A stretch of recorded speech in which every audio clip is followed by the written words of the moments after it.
ഓടിക്കേറി KSRTCയിൽ കയറുന്നവരോടാണ് ഞാൻ പറയുന്നത്. KSRTCയിലെ സ്ത്രീകൾക്കുള്ള സൗജന്യ യാത്ര. ഈ വീഡിയോ ഒന്ന് കണ്ടുനോക്കൂ. എങ്ങോട്ട് പോകാനാണ് ആദ്യം പ്ലാൻ ചെയ്യുന്നത്? നമുക്ക് ഊട്ടി ക്ലാസ് ഉണ്ട്, ക്ലാസ്സിന് പോകണം. KSRTCയിലെ പോയി വരാറ്, അത് ലാഭമായി. നിറവേറട്ടെ എന്ന് ഞാനും ആഗ്രഹിക്കുന്നു. സത്യത്തില് ഈ KSRTCയിലെ സൗജന്യ യാത്ര ആർക്കാണ് ഉപകരിക്കേണ്ടത്? അതായത് ജീവിത പ്രാരാബ്ദം കൊണ്ട് ഒരു 10,000 രൂപക്കൊക്കെ ശമ്പളത്തിന് ജോലിക്ക് പോകുന്ന അനേകം സ്ത്രീകളുണ്ട്.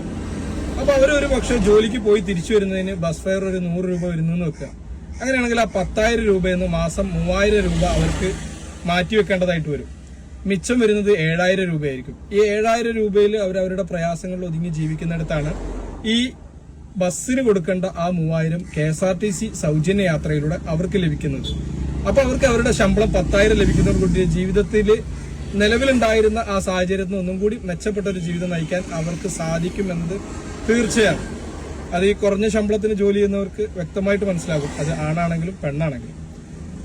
പിന്നെ സ്ത്രീകൾക്ക് സൗജന്യമാണല്ലോ എന്ന് കരുതിയിട്ട് ഒരു 10-15 പേരൊക്കെ ഒന്നിച്ചുള്ള യാത്രയിൽ ഒരു 5 സ്ത്രീകളും ബാക്കി പുരുഷന്മാരും കുട്ടികളൊക്കെ അടങ്ങുന്നവരാണെങ്കിൽ ഓടിക്കേറി KSRTCയിൽ കയറുന്നവരോടാണ് ഞാൻ പറയുന്നത്. അതായത് KSRTCയിൽ പൊതുവെ 5 വയസ്സിന് മുകളിലുള്ള കുട്ടികൾക്ക് പകുതി ടിക്കറ്റ് എടുക്കും. പ്രൈവറ്റ് ബസ്സിൽ അതില്ല എന്നാണ് എന്റെ അറിവ് അല്ലെങ്കിൽ എന്റെ അനുഭവം. പകുതി ടിക്കറ്റ് എടുക്കും. മാത്രമല്ല നമ്മുടെ പ്രൈവറ്റ് ബസ് ഒരു 50 രൂപയുടെ എത്ര ദൂരം ഉണ്ടോ അത്രയും ദൂരം നമ്മൾ KSRTC FPയിൽ സഞ്ചരിക്കുകയാണെങ്കിൽ 50 രൂപയ്ക്ക് പകരം നമ്മൾ 64 രൂപ കൊടുക്കണം. SF-ലാണെങ്കിൽ നമ്മൾ ഏകദേശം 82 രൂപ കൊടുക്കണം. SFP-ലാണെങ്കിൽ നമ്മൾ ഏകദേശം 97 രൂപ കൊടുക്കണം. ഇനി അതിന് മുകളിലേക്കുള്ളതാണെങ്കിൽ അതിലും കൂടുതൽ കൊടുക്കേണ്ടതായിട്ടുണ്ട്. അപ്പോ ഫ്രീ അല്ലേ 5 പേർക്ക് എന്ന് കരുതി ഓടിച്ചാടി കയറുമ്പോൾ ശ്രദ്ധിക്കുക, നമ്മുടെ പോക്കറ്റ് കാലിയാവുക.